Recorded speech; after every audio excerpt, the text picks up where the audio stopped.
اللہ خالق کائنات نے قرآن میں ارشاد فرمایا الرجال قوامون علی النساء، الرجال قوامون علی النساء بما فضل اللہ بعضهم علی بعض وبما انفقوا من اموالہم۔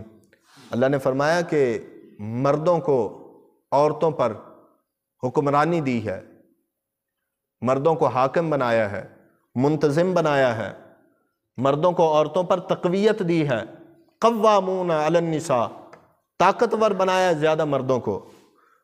کس وجہ سے جی؟ دو چیزیں اللہ نے بیان فرمائی ہیں۔ ایک تو یہ کہ اللہ نے مردوں کو بعض پر فضیلت دی ہے، مردوں کو کیا کیا؟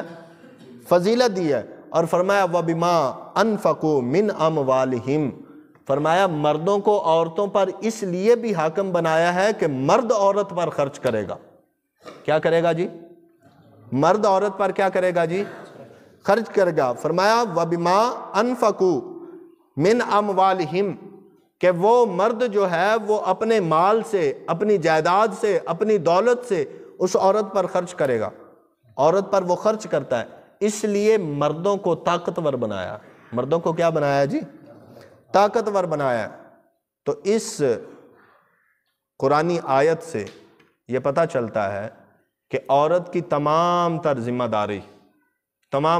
داری اس کے شوہر پر ہے، اس کے کیا ہے؟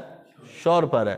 رب نے فضیلت ہی اس لیے عطا فرمائی ہے، بزرگوں بابیو، رب نے فضیلت ہی مرد نو اس وجہ تو عطا فرمائی ہے کہ اس کی ذمہ داری جو ہے وہ بہت بڑی ہے۔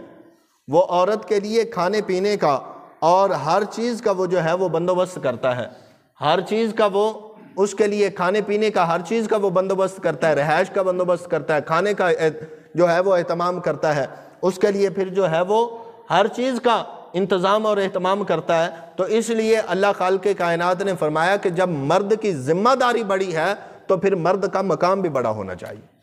پھر مرد کا کیا ہونا چاہیے جی؟ مقام بھی بڑا ہونا چاہیے۔ بلکہ فرمایا النفقۃ واجبۃ للزوجۃ علی زوجہا، فرمایا نفقہ جو ہے نا، یہ عورت کا نفقہ، یہ کھانا پینا، یہ بیٹھنا اٹھنا اس کا، یہ اس کا سارا جو پہننا، یہ سونا، یہ اس کا جس گھر میں رہنا، فرمایا یہ سب چیزیں، یہ عورت کی سب چیزیں وہ علی زوجہا، اس کے شوہر پر واجب ہے۔ کیا ہے جی؟ اس کے شوہر پر واجب ہے۔ اگر وہ شوہر اس قابل نہیں ہے کہ وہ اپنی بیوی کی جو ہے وہ اس کا سامان نہیں اس کو دے سکتا، اس کو کھانے کے لیے نہیں دے سکتا، اس کو بیٹھنے کے لیے نہیں دے سکتا، اس کو ایک گھر نہیں دے سکتا، تو پھر اس کو نکاح کرنے کا بھی حق،